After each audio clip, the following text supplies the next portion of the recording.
వెలుగులోకి వస్తున్నాయి. సో బాలాపూర్ లడ్డూకు సంబంధించి ఇవాళ వినాయక మహాగణపతి హారతలు అందుకుంటున్న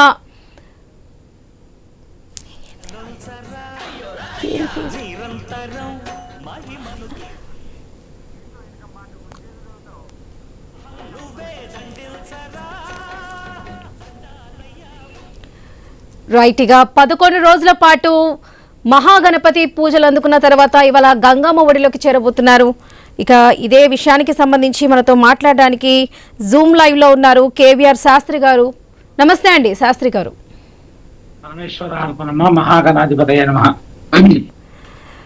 ముందుగా ఇవాళ గణేష్ నిమజ్జనం కావడంతో 11 రోజుల పాటు మహావినాయకుడు ఎంతో భక్తి శ్రద్ధలతో భక్తులు ఆయనకి పూజలు అందుకున్నారు, ఆయన పూజలు అందుకున్నాడు. ఇక ఇవాళ గంగమ్మ ఒడిలోకి చేరబోతున్నాడు మహాగణపతి. సో ఏంటి ఈ విశిష్టత? అందరికీ నమస్కారం తల్లి. పొద్దునే మహానిష్ ప్రేక్షకులందరికీ కూడా శుక్లాంబరధరం విష్ణుం శశివర్ణం చతుర్భుజం ప్రసన్నవదనం ధ్యాయేత్ సర్వ విఘ్నోపశాంతయే. అంటే మనం పొద్దున్నే లేస్తే స్నానం చేసిన తర్వాత మనం మొట్టమొదట చెప్పుకోవలసినటువంటి శ్లోకం ఏదైనా ఉంది అంటే ఈ ప్రార్థనా శ్లోకంతోనే మన పని ప్రారంభం చేసుకోవాలి. ఎందుకంటే లోకానికి నాయకుడు, లోక రక్షకుడు, ఎలాంటి ఇబ్బందులు కలగకుండా ఏదైనా విఘ్నాలు ఎదురవుతున్నాయి అంటే ఆయన నమ్మితే వాటన్నిటిని కూడా పక్కకు పెట్టి మనకు కేవలం స్వామి యొక్క పరిపూర్ణమైనటువంటి అనుగ్రహాన్ని ప్రసాదించేవారు ఎవరు అంటే ఆయన మాత్రమే.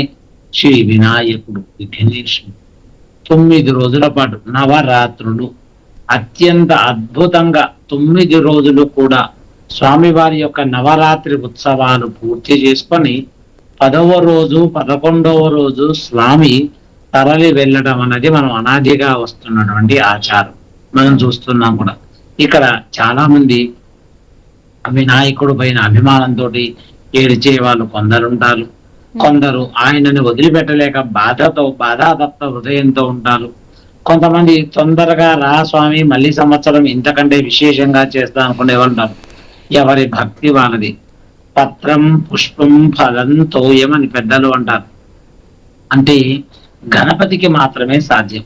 మిగతా దేవతలకు ఎలా ఉంటుంది అంటే కనుక ఖచ్చితంగా ఇది వాడాలి, ఇది వాడితేనే పూజలో నిమగ్నమైనట్టు. ఇప్పుడు ఉదాహరణకి శివార్చన ఉంది. శివార్చనలో ఖచ్చితంగా మీరు ఏది చేసినా చేయకపోయినా ఖచ్చితంగా ఒక బిల్వదళం అన్నా పెట్టాలి అని మాకు ఒక నియమం ఉంటుంది. అలాగే అమ్మవారి ఆరాధనకు వచ్చే వరకు ఖచ్చితంగా కుంకుమ వేయాలి, అమ్మవారికి వస్త్రాలు పెట్టాలి. అలాగే విష్ణువు అర్చనకు వచ్చే వరకు ఖచ్చితంగా మీకు తులసి దళాలు సమర్పించాలి.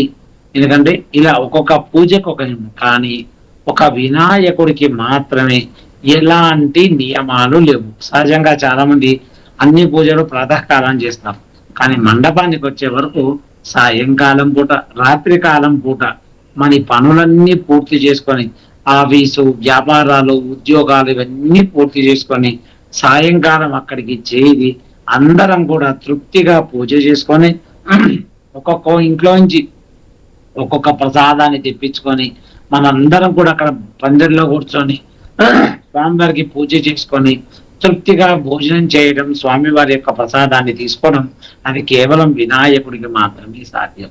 ఇక వినాయక ఆవిర్భావం కూడా చాలా గొప్పగా జరుగుతుంది. అంటే సహజంగా ఎవరైనా మనకు జననం తెలుస్తుంటుంది. అంటే ఈ టైంలో జననం అవుతుంటారు లేదా ఈ టైంలో మరణం ఆసన్నం అవుతుంది అనేది మనకి మైండ్ ఒక సిగ్నల్స్ పంపిస్తుంది. కానీ ఎక్కడా కూడా వినాయకుడి యొక్క జననము ప్రస్తావన లేదు. స్వామి ఆ యొక్క గజాసురుడు తపస్సు చేయగా భూమి మీదకు వచ్చి శివుడి తన కడుపులో ఉండిపోవటం వలన ఆ తర్వాత అమ్మవారు విష్ణుమూర్తి వారి దగ్గరికి వెళ్ళి మొరపెట్టుకోక ఇక్కడ చాలా గొప్పగా చూడాలి. వినాయక చతుర్థి రోజు ఆవిర్భావం రోజున అన్నా చెల్లెళ్ళు ఎలా ఉండాలో చెప్పేటువంటి పండగ వినాయక చవితి. భార్యాభర్తలు ఎలా ఉండాలో చెప్పేటువంటి పండగ వినాయక చవితి. అన్నదమ్ములు ఎలా ఉండాలో చెప్పేటువంటి పండగ వినాయక చవితి. తనని విమర్శ చేసే వాళ్ళని కూడా సహితం హక్కున చేర్చుకునేటువంటి పండగ వినాయక చవితి. ఈ మాటలు నేను ఎందుకు ఉన్నానంటే, మీకు వినాయక చవితి ఆ యొక్క చవితి యొక్క ఉత్తరాంతం అంటే ఆ యొక్క పురాణం మనకు స్టోరీ వింటే మనకు అర్థమవుతుంది. ఎలా మనకు అర్థమవుతుంది అంటే, మొట్టమొదటగా అన్నా చెల్లెలు ఎలా ఉండాలో. స్వామి ఒక భక్తుడు తపస్సు చేస్తే, గజాసుడు అక్షర తపస్సు చేస్తే శివుడు వెంటనే ఒక్క మాట మాట్లాడకుండా ఆయనకు వరం ఇచ్చేశాడు. వరంలో వెళ్ళిపోయి తన ఉదరంలో ఉంటాడు. అమ్మవారికి కనిపించకపోవడం వల్ల అమ్మవారు వెళ్ళి స్వామి వారిని ప్రార్థించగా వెంటనే నారాయణుని తీసుకొస్తావని చెప్పి, చెల్లె నువ్వు వచ్చావు కదా, నీ మాట నేను ఎప్పుడూ కాదనలేను అని చెప్పి వెంటనే చెల్లెలు మాట ప్రకారంగా ఆయన వెళ్ళి నారాయణుడు శివుడి వాహనమైన నందీశ్వరుడు ఇద్దరు కూడా భూలోకానికి వెళ్ళి తన యొక్క ఉదరాన్ని చీల్చి శివుడి దగ్గర తీసుకెళ్తాడు. ఆ తర్వాత అమ్మవారు స్వామి వారి యొక్క రాకని గమనించి ఒంటి నిండా నలుగు పిండి పెట్టుకొని ఓ నలుగు పిండికి బొమ్మ అంటే ఎంత అద్భుతంగా ఉంది అంటే, అమృతం వై ప్రాణ అమృతమావ ప్రాణ నేవయథాస్థానం బహ్వది. ప్రాణాలు పోసేటువంటి ఆ తల్లి ఒక ముద్దని ఒక ప్రాణం బొమ్మగా మార్చి ఒక మనిషిగా మార్చినటువంటి ఒక అద్భుతమైనటువంటి రూపమే వినాయక రూపం. ఏ నామస్మరణ చేత మన పనులన్నీ పూర్తవుతాయో ఆ రూపమే వినాయక రూపము. అలాంటి బాలుంటి ఆ తర్వాత శివు తండ్రి కొడుకుల మధ్య వాదోపవాదం రావడం వల్ల శిరశ్ఛేదం చేయడం వల్ల ఉత్తర దిక్కున వెళ్ళి ఆ యొక్క గజముఖుడి యొక్క గజానుడు అంటే ఏనుగు యొక్క తల తెచ్చి పెట్టగా పార్వతీదేవి కొంత శోభించగా, లేదమ్మా రేపటి రోజున నీ యొక్క కుమారుడు అచంచలమైన పూజలు అందుకుంటానికి ఆనాడే శివుడు వరమిచ్చాడు. కాబట్టి ఆ తర్వాత ఆ ప్రాణంతో ఉన్నటువంటి ఏనుగు యొక్క తలని స్వామివారికి అతికించగా విఘ్నేశ్వరుడు, వినాయకుడు, గజముఖుడు, గజానుడు అని కూడా ఏర్పడింది. ఆ తర్వాత బాలుడు పెరిగి పెద్దవాడవుతుంటా అన్నదమ్ముల మధ్య ఆధిపత్య పోరు వచ్చినప్పుడు ముందుగా సుబ్రహ్మణ్యేశ్వర స్వామి వెళ్ళారు. కానీ ఈ యొక్క వినాయకుడు అక్కడే ఉన్నటువంటి తల్లిదండ్రులకి వాగర్థ వివతంపృక్తౌ వాగర్థ ప్రతిపత్తయే జగద పితరౌ వందే పార్వతీ పరమేశ్వరో అంటారు. అంటే ఇంకొక మాట ఆలోచన చేయకుండా వెంటనే స్వామివారికి నమస్కారం చేసుకొని ఆ తల్లిదండ్రుల చుట్టూ ప్రదక్షిణ చేసి తల్లిదండ్రులకు నమస్కారం చేసుకొని వెంటనే వాళ్ళ చుట్టూ ప్రదక్షిణ చేయడం వల్ల ఆయనకు లోకరాజ్యాధిపత్యం కూడా లభించింది.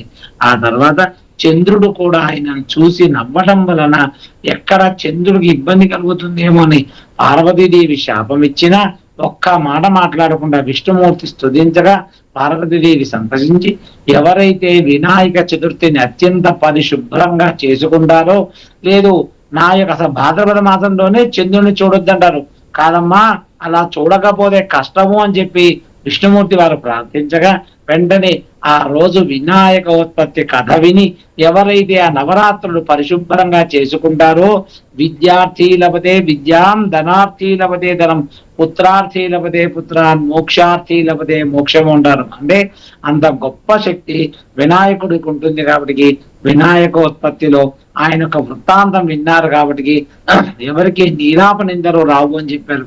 ఆ తర్వాత కృష్ణ పరమాత్మ కూడా ఒకానొక సందర్భంలో స్వామివారి యొక్క వ్రతం చేయకపోవడం వల్ల నీలాప నిందలు కూడా ఏర్పడ్డాయి.